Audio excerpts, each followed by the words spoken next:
हिमाचल प्रदेश की राजधानी शिमला में मस्जिद विवाद को लेकर हिंदू संगठनों पर की गई पुलिस कार्रवाई के विरोध में हमीरपुर के बिजड़ी बाजार दोपहर 12 बजे तक बंद रखे। इसी के विरोध में हिंदू संगठनों ने बाजार कमेटी के प्रधान रंजीत बब्बी की अध्यक्षता में कुआं चौक से लेकर विश्राम गृह तक आक्रोश रैली निकालकर विरोध प्रदर्शन किया। आक्रोश रैली में नारे लगाए गए, प्रदेश सरकार होश में आए नहीं तो प्रदर्शन तेज किया जाएगा। आक्रोश रैली को संबोधित करते हुए समाजसेवी संजीव कुमार शर्मा ने कहा कि शिमला में जो कुछ हुआ है इसके पीछे प्रदेश सरकार का ढुलमुल रवैया रहा है।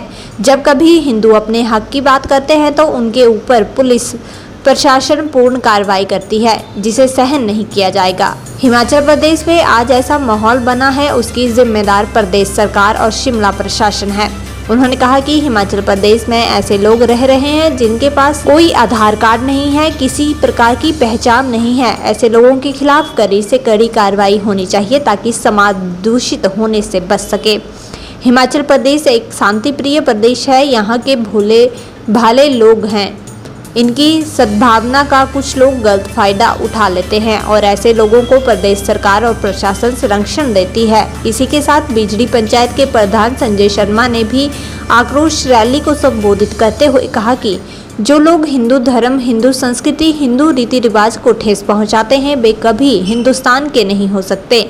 ऐसे लोगों के खिलाफ सख्त कानून बनना चाहिए जिससे कि प्रदेश और देश की सुरक्षा हो सके। उन्होंने ये भी कहा कि किसी विशेष समुदाय के लोगों को कानून में कई कमियां हैं। अगर सबके लिए एक कानून होगा तो क्राइम भी कम होंगे, साथ में देश प्रदेश खुशहाल होंगे।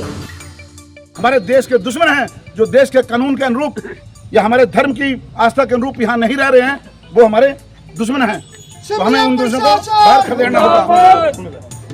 तो इसके साथ में आपका बहुत बहुत धन्यवाद। और आप सभी पूरे भारतवर्ष के अंदर निकाली जाएंगी, क्योंकि भारत का विभाजन 1947 में जब हुआ तो धर्म के आधार पर हुआ। मुस्लिमों के लिए पाकिस्तान, बांग्लादेश दिया गया और हिंदुओं के लिए भारत दिया गया।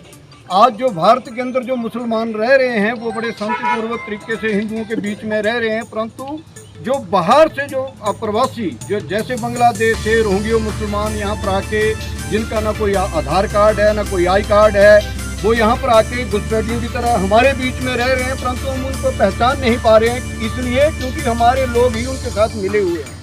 क्योंकि हमारे एक मकान मालिक अपना कमरा किराए के ऊपर देने के लिए उनको संरक्षण दे रहा है और उनके जाली जो आधार कार्ड हैं उनको वो प्रस्तुत कर रहा है पुलिस में जाके। ना होगा, ये जो अवैध मस्जिदें हैं, अवैध कब्जे हैं, वो इसलिए बढ़ रहे हैं क्योंकि हम लोगों का इनको संरक्षण है। बाहर से जितने भी घुसपैठिए आ रहे हैं उनको हम संरक्षण दे रहे हैं। हमारे बीच के लोग हैं, उनको समझना होगा ताकि भारत वर्ष कहीं गुलामी के हाथों में ना चला जाए। इन एक मस्जिद का निर्माण होने जा रहा था तो वो लोग उठे और उन्होंने आक्रोश जताया, उसके बाद वो काम रुका। अभी मुझे कोई बता रहा था कि हरियाणा में भी कोई ऐसी वैसी मस्जिद की बात चली हुई है। तो यहाँ तो ये चीज़ें हम होने नहीं देंगे। और भारत सरकार, हिमाचल सरकार को हम ये चेता देना चाहते हैं कि मंदिरों का पैसा तो सरकारें ले लेती हैं, परंतु किसी मस्जिद से, किसी चर्च से भी आज तक भारत सरकार ने, हिमाचल सरकार ने पैसा लिया। हमारे बाबा बालकनाथ का जो मंदिर है, अभी पिछले 3 सालों में यहाँ से 30-35 करोड़ रुपए हमने हिमाचल सरकार को दिया। कोई मस्जिद का पैसा बताए, कोई चर्च का पैसा बताए जो हिमाचल सरकार ने या भारत सरकार ने किसी मस्जिद से या किसी चर्च से लिया हो। इसलिए एक समान कानून बने, सबको एक कानून में रहें। भारत का जो संविधान है वो सबके लिए एक जैसा हो। हम इसकी सरकार से, भारत सरकार से, हिमाचल सरकार से यही गुजारिश करते हैं